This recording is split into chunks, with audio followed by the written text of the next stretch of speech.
पहली बार में आपकी बेसन भुर्जी ऐसी बनेगी कि आप खुद बोलोगे यार जब भी बनाएंगे बेसन भुर्जी बनाएंगे। और आपके समझ में कभी कुछ ना आए तो रहता नहीं है, जैसे हम पनीर भुर्जी बनाते हैं वैसे आप बेसन भुर्जी भी बना के खा। अंडा भुर्जी भी ऐसे ही बनाते हैं दोस्तों। मेरे घर में अंडे तो बनते नहीं है, तो दोस्तों एक बार आपने इस बेसन भुर्जी को बना के खा लिया ना, यकीन मानो आप बार बार इसे बना के खाना चाहेंगे और 10 मिनट के अंदर बन जाता है। दोस्तों मैंने सोचा ये राजस्थानी फेमस रेसिपी है, मैं राजस्थान में रह के भी राजस्थानी रेसिपी नहीं बनाऊं तो फिर इम्पॉसिबल है। तो मैंने सोचा एक बार बनाती। दोस्तों मैं सच्ची बता रही हूं, मैंने कम बनाया पर मेरा मन ललचा रहा कि मैं ज्यादा क्यों नहीं बनाई हूं। तो राम राम दोस्तों, मैं हूं दिव्या, दिव्या फूड चैनल में आप सभी का स्वागत है। आई होप आप सब अच्छे और खुश रहे, हमेशा निरोग रहे दोस्तों। तो आइए आपको फटाफट हम रेसिपी दिखा देते हैं। जैसे कि मैंने यहाँ पे ले लिया 3-4 चम्मच मैंने लिया है, 3 चम्मच ही मालूम है, 3 चम्मच लिया है बेसन। तो मैं इसे आराम से लो फ्लेम में कढ़ाई में इसे अच्छे से भून लेती हूँ। बढ़िया से इसे मुझे पकाना है, बिल्कुल भी कच्चा नहीं रखना, इस चीज का यहाँ पे ध्यान रखिएगा दोस्तों। और इसे लो फ्लेम में ही पकाइएगा। इसमें मैंने कोई ऑयल कोई घी कुछ भी नहीं डाला, बस डायरेक्ट ही मैं इसको भून रही हूँ। इसको भूनना बहुत ज्यादा जरूरी है क्योंकि बेसन भुर्जी बना रहे हैं। तो अब हमने ले लिया है कढ़ाई, कढ़ाई में हम डाल लेते हैं ऑयल। तो अब हम यहाँ पे स्टार्टिंग करेंगे। और हाँ, एक चीज आपको समझ में ना आए ना तो आप इस शुरू से लेके फिर से दोबारा वीडियो को देख लेना रिपीट करके, आपको पूरी रेसिपी समझ में आ जाएगी। तो जैसे कि मैंने ऑयल डालने के बाद मैंने यहाँ पे जीरा डाला है, हींग डाला है, बारीक कटे हुए छोटे छोटे कटे हुए यहाँ पे मैंने लहसुन डाला है और अदरक को भी मैंने बिल्कुल बारीक कटा हुआ डाला। यहाँ पे हमें जो भी सब्जियां डालनी है बिल्कुल बारीक टुकड़ों में काट के डालनी है, हमें पीस के चॉप करके बिल्कुल भी नहीं डालना, इस चीज का ध्यान करिए रखिएगा।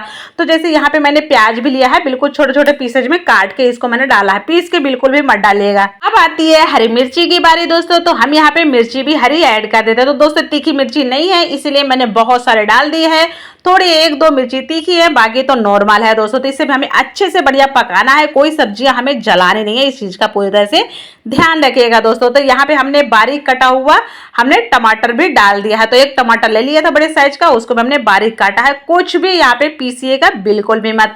और यहाँ पे हम डाल देते हैं मसाला, हल्दी डाल दिया हमने, मिर्ची डाल दिया है और धनिया डाल दिया है 1 चम्मच हम यहाँ पे मतलब आधा चम्मच जीरा डाल देते हैं भुना हुआ।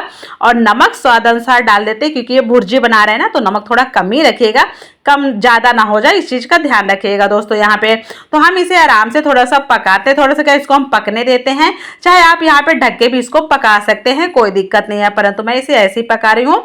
तो दोस्तों यहाँ पे अब ले लिया जो हमारा बेसन है जिसको हमने भुना था, मतलब अच्छे से पकाया था। अब हम इसमें थोड़ा थोड़ा पानी डाल के इसको हमें बढ़िया सा तैयार करना। पानी डालेंगे तो क्या रहेगा, इसके छोटे छोटे से गुलटियां जैसे बन जाएंगी। पका ऑलरेडी है अपना बेसन, तो कोई दिक्कत यहाँ पे नहीं आने वाली है दोस्तों। तो आप चाहे तो एक तरीका और भी कर सकते हैं, आप इसका बढ़िया अच्छा सा पेस्ट बना के भी डाल सकते हैं दोस्तों, वो आपकी मर्जी के ऊपर है। तो दोस्तों मुझे लगा कि मैं इसे इस तरह से बना के डालती हूँ, इसलिए मैंने इस तरह से यूज किया है।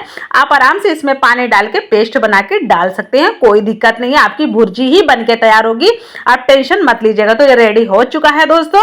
और अब हमारे यहाँ मसाला और टमाटर भी बहुत बढ़िया सा पक गए हैं। तो यहाँ हम कस्तूरी मेथी भी ऐड कर देते हैं क्योंकि कस्तूरी मेथी तो मेरे फेवरेट है, हर एक सब्जियों में जाएगी। और आती है यहाँ पे हमारी 2 चम्मच दही की बारी दोस्तों। तो मैं यहाँ पे 2 चम्मच दही डाल देती हूँ, इससे बहुत ही बढ़िया सा फ्लेवर आता है, इसलिए इसको जरूर मैं डाली हूँ, 2 चम्मच ही डाली हूँ। नॉर्मल टेम्परेचर पे दही आपका होना चाहिए, इस चीज का ध्यान रखिएगा। बिल्कुल भी ठंडा नहीं होना चाहिए क्योंकि बिल्कुल ठंडा रहेगा तो आपका दही फटने का ज्यादा चांस रहते हैं। और 2 चम्मच मैं यहाँ पे मलाई भी फ्रेश ऐड कर देती हूँ, जो घर की ही दूध की मलाई है वही मैं यहाँ पे ऐड कर रही हूँ, इससे और भी ज्यादा टेस्ट अच्छा आता है। तो एक बार आप जरूर इस वीडियो को शुरू से लेके एंड तक देखो और बनाना। और हाँ, एक बार में आपके समझ में ना आए ना वीडियो तो आप एक बार जरूर और भी इसको रिपीट करके देखिएगा, आपको समझ आ जाएगी और बार बार आप ऐसे ही भुर्जी बना बना के खाएंगे, सच में बोल रहा है। एक बार जरूर देखना वीडियो को, और वीडियो अच्छा लगे उसकी बाद ही वीडियो को लाइक शेयर सब्सक्राइब करना है आके, ऐसे पहले भी मत करना, बाद में करना आके आपको अच्छा लगे तो। और जरूर करना, फिर आप हमें फॉलो भी करना और सब्सक्राइब भी करना। तो यहाँ पे मैंने फिर 3-4 चम्मच डाल दिया है पानी, और दही को भी धो के डाल दिया था अच्छे से। और 3-4 चम्मच से ज्यादा पानी नहीं डाला दोस्तों, इसमें ज्यादा नहीं है पानी, 3-4 चम्मच ही है। और यहाँ पे हम डाल देते हैं बेसन। बेसन को हमें चारों तरफ अच्छे से डालना है, ऐसा नहीं एक ही जगह पड़ा रह जाए, चारों तरफ इसे हम डाल देते हैं। तो आप जब इसमें पेस्ट बना के डालना तो आपको यहाँ पे पानी डालने की जरूरत नहीं रहेगी। जब पेस्ट बना के डालेंगे आप उसको ऐसे डाल देंगे और फिर इसको ढक के इस तरह से हमें छोड़ देना है आराम से 3-4 मिनट के लिए लो फ्लेम में, क्योंकि ऑलरेडी हमारा बेसन पहले से पका हुआ था। तो अब हम इसे आराम आराम से इस तरह से करेंगे, ज्यादा इसे तेज तेज से भी मत करें क्योंकि ऑलरेडी ये पूरा बेसन गीला हो रखा है, तो अब ये पूरा आपस में चिपक जाएगा तो फिर प्रॉब्लम हो। तो अभी हमें इसे आराम आराम से इस तरह से करना है और अब हमें इसे हाई फ्लेम में 3 से 4 मिनट तक के लिए हाई फ्लेम करके, हाई फ्लेम में थोड़ा इसको आराम आराम से रोस्ट करना है, हाई ही यहाँ रखिएगा। तो दोस्तों मैं इस रेसिपी को पहली बार बनाई हूँ, यकीन मानो मुझे इतनी ज्यादा टेस्टी लगी कि यार मैं ज्यादा बनाती तो सही रहता। और अभी मेरे हस्बैंड जब खाए ना यार, वाह क्या बोले, क्या मस्त दिव्या तुमने बनाया। दोस्तों मैं कुछ ना कुछ नया नया एक्सपेरिमेंट करती रही तो मुझे बहुत ज्यादा मजा आता। तो दोस्तों अब इसे ठंडा होने के बाद आप नजारा देख सकते हैं, अब ये कितनी बढ़िया सी भुर्जी बन के हो गई है रेडी, अलग अलग हो गया पूरी तरह से।